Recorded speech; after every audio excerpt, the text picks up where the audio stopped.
नमस्कार दोस्तों, स्वागत है आप सबका फायर सेफ्टी एकेडमी में। दोस्तों आज की वीडियो में हम देखेंगे स्टेजेज ऑफ फायर के बारे में, यानी कि फायर के कितने स्टेज होते हैं ये देखेंगे हम वीडियो में। और साथ ही देखेंगे कि आप कैसे पता लगा सकते हैं कि फायर कौन से स्टेज में है अभी।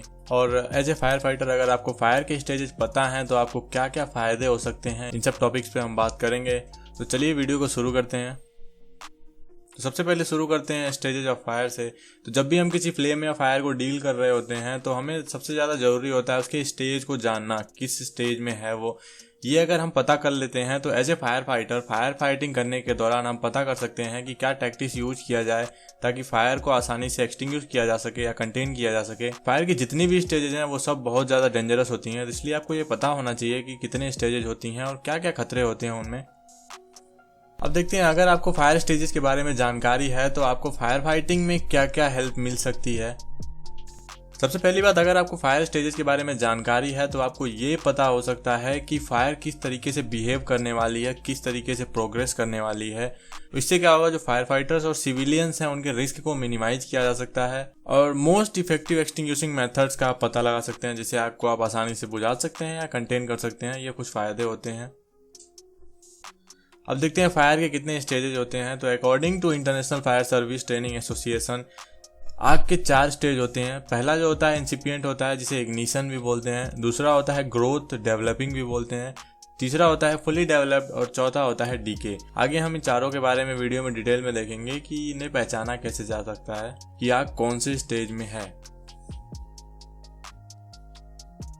सबसे पहले एक ग्राफ के माध्यम से हम समझने की कोशिश करेंगे कि 4 स्टेजेस जो हैं वो किस तरीके से बिहेव करते हैं। आप लेफ्ट साइड में ऊपर देख रहे होंगे, वहाँ पे हीट लिखा हुआ है और एक नीचे लाइन है जिसके लास्ट में लिखा हुआ है टाइम। नीचे टाइम का है जो ये टाइम ड्यूरेशन दिखा रहा है कितना, और जो हीट है वो हीट दिखा रहा है कि किस टाइम पे कितनी हीट प्रोड्यूस होगी। पहला पॉइंट जो है वो इंसिपिएंट स्टेज है। तो यहाँ पे क्या होता है, फायर एक बहुत ही स्मॉल होती है, बहुत ही ज़्यादा छोटी होती है, मतलब लो चल रही होती है और सिर्फ जो फायर होगी वो किसी एक चीज़ में होगी, आसपास के किसी भी प्रोडक्ट में फायर नहीं होती है, जिसका टेम्परेचर भी बहुत ज़्यादा कम होता है। उसके बाद जो दूसरा स्टेज आता है वो ग्रोथ स्टेज आता है। इसमें मतलब फायर बढ़नी शुरू हो जाती है, सेल्फ सस्टेनिंग हो जाती है। इसमें ग्रोथ स्टेज तब तक होता है जब तक एक फ्लैश ओवर नहीं होता है। एक फ्लैश ओवर होता है और जो टेम्परेचर है फायर का वो अचानक से बढ़ जाता है बहुत तेज़ी से। उसके बाद शुरू हो जाता है हमारा तीसरा स्टेज जो है fully developed stage. Fully developed stage में क्या होता है, फायर जो होती है वो सबसे हॉटेस्ट पॉइंट पे होती है। मतलब जो 4 स्टेजेज होते हैं उनमें सबसे ज़्यादा टेम्परेचर फायर का होता है वो फुली डेवलप्ड स्टेज में होता है। और इस कंडीशन में फायर में जितने भी फ्यूल्स हैं ये सारे एक साथ जल रहे होते हैं। फिर इसके बाद जब फायर धीरे धीरे डाउन होने लगती है, कम होने लगती है, तो शुरू होता है डीके स्टेज। और डीके स्टेज में क्या होता है कि फायर जो होगी वो ऑक्सीजन से या फ्यूल की कमी होने के कारण धीरे धीरे वो धीमी होनी शुरू हो जाती है। ये जो स्टेज है ये सबसे लंबा स्टेज है, इसमें बहुत ज़्यादा टाइम लगता है, लेकिन फिर भी ये ज़्यादा डेंजरस हो सकता है। अब चलिए वीडियो में देखते हैं एक एक के बारे में। तो शुरू करेंगे इंसिपिएंट यानी इग्निशन से। जो इंसिपिएंट फायर होती है वो फ्लेम का बिगिनिंग स्टेज होता है, बहुत ही स्मॉल साइज की फायर होती है। अगर इंसिपिएंट स्टेज में फायर है तो आप उसे आसानी से एक्सटिंग्विश कर सकते हैं या कंट्रोल कर सकते हैं सिर्फ एक पोर्टेबल फायर एक्सटिंग्विशर का यूज करके। अब आप पता कैसे लगाएंगे कि फायर इंसिपिएंट स्टेज में है, तो उसके कुछ पॉइंट्स देखते हैं हम। सबसे पहला पॉइंट जो है कि जो फ्लेम है वो बहुत ही छोटी होगी और जो उसके आसपास की विग्निटी है, आसपास जो सामान मौजूद है, फ्यूल है, उसमें आग नहीं लगी होगी। एक पर्टिकुलर चीज़ में ही आग होगी, वो जल रही होगी। स्मोक बहुत ज़्यादा नहीं होगा, हल्का फुल्का स्मोक होगा, बट फिर भी रूम में पूरी विजिबिलिटी होगी, आप रूम में देख सकते हैं। जो वहाँ पे लोग मौजूद हैं वो आसानी से सांस ले सकते हैं और बिना किसी ट्रबल के वहाँ से बाहर निकल सकते हैं। और जो फ्लेम से हीट निकल रही होती है वो बहुत ही ज़्यादा कम होती है। अगर आप कंपेयर करेंगे आगे के स्टेजेस से तो वहाँ पे बहुत ही कम हीट निकल रही होती है, तो ये एक इसकी पहचान है। इंसिपिएंट स्टेज में जो स्मोक प्रोड्यूस होगा उससे जो आपका फायर अलार्म सिस्टम है वो एक्टिवेट हो सकता है। तो ये कुछ फैक्टर्स हैं जिनसे आप पता लगा सकते हैं कि फायर इंसिपिएंट स्टेज में है। अब आगे देखते हैं।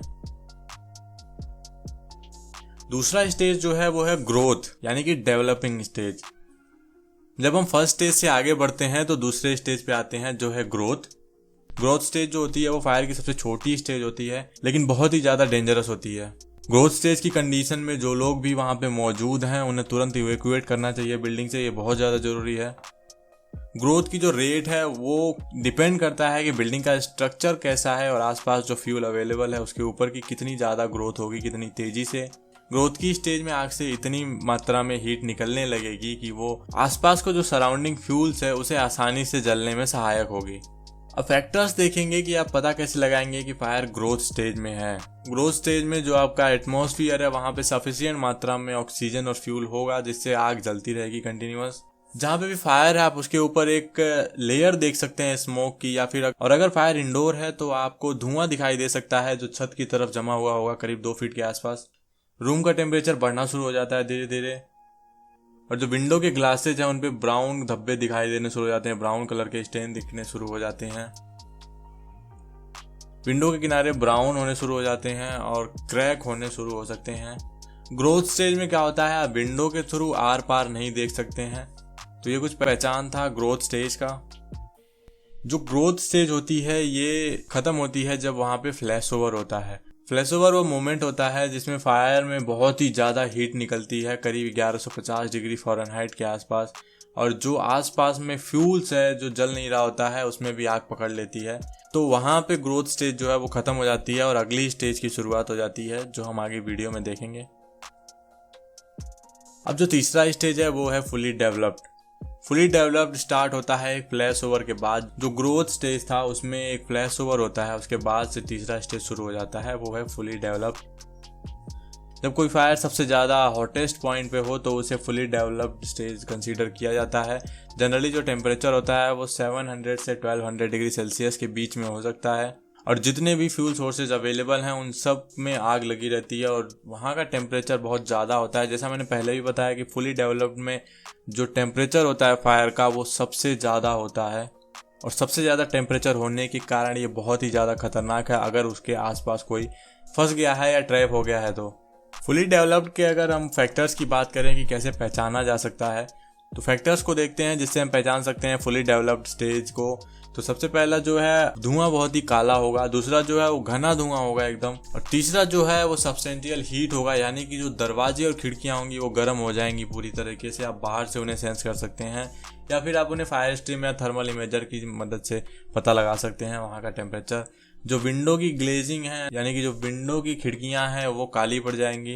किसी इंडोर जगह में अगर फायर है तो उसके बाहर भी आप फ्लेम देख सकते हैं। फ्लेम जो है वो स्मोक के साथ निकलती है बाहर, मतलब काले धुएं के साथ फ्लेम निकलती है। तो वहां पे तीसरा स्टेज हो सकता है। इस स्टेज में क्या होता है कि कुछ अनबर्न गैसेज जो होती हैं वो सीलिंग लेवल पे स्टोर हो जाती हैं, और जब भी उन्हें बाहर निकलने का मौका मिलता है, खिड़की से बाहर निकलते हुए या विंडो से बाहर निकलते हुए जलने लगती हैं, तो वहां पे आपको फ्लेम दिखाई देगा। तो ये भी एक फैक्टर है जिससे आप पता लगा सकते हैं कि फायर तीसरी स्टेज में है, यानी फुली डेवलप्ड स्टेज में है। जो अगला और लास्ट स्टेज है वो है डीके। डीके स्टेज तब शुरू होता है जब फायर के पास ऑक्सीजन की मात्रा खत्म हो जाती है, या फिर जो फ्यूल है वो खत्म होने लगता है, तो डीके स्टेज शुरू हो जाता है। डीके स्टेज जो होता है वो फायर का सबसे लंबा चलने वाला स्टेज होता है। ये कई दिनों तक, कई हफ्तों तक चल सकता है अगर बहुत ही बड़ी लार्ज क्वांटिटी की फायर है तो, या फिर वाइल्ड फायर है तो। आग बुझ जाने के बाद भी खतरनाक हो सकती है, तो आपको ये ध्यान रखना है कि जब भी आग बुझ जाए तो वहाँ पे ऐसा कोई मौका नहीं होना चाहिए जिससे कि वो रीइग्नाइट हो सके, या फिर किसी बिल्डिंग या स्ट्रक्चर के कोलैप्स होने से किसी को इंजरी होने के चांसेस ना हो। इन सब चीज़ों को ध्यान में रखना है। ये स्टेज भी बहुत ज़्यादा खतरनाक होता है, क्योंकि अगर जहाँ पे आपने आग बुझाई है वहाँ पे सडनली कहीं से फ्यूल की मात्रा मिल जाती है या फिर ऑक्सीजन इंक्रीज हो जाता है, तो वहाँ पे फिर से फायर होने के चांसेस होते हैं। और जो सेकेंड सबसे ज़्यादा डेंजरस चीज़ होती है कि वहाँ पे, जैसा मैंने पहले बताया कि ऑक्सीजन की कमी होने के कारण भी डीके स्टेज में चली जाती है फायर। तो जैसे ही वहाँ पे ऑक्सीजन की सप्लाई मिलेगी, ऑक्सीजन की मात्रा कहीं से मिलती है, तो वहाँ पे बैकड्रॉप होने के चांसेस होते हैं। आई होप कि आपको वीडियो में क्लियर हो गया होगा कि फायर के स्टेजेस कितने होते हैं और किस तरीके से इन्हें पहचाना जा सकता है और क्या क्या फ़ायदे हो सकते हैं अगर हमें पता है कि फायर के स्टेजेस कौन कौन से होते हैं और कैसे इन्हें आइडेंटिफाई किया जाए। अगर आपको इस टॉपिक से रिलेटेड कोई डाउट है तो आप कमेंट सेक्शन में मुझसे पूछ सकते हैं। आज के लिए इतना ही। वीडियो को यहाँ तक देखने के लिए धन्यवाद। फिर मिलेंगे एक नए वीडियो में, तब तक के लिए stay safe, be happy and जय हिंद।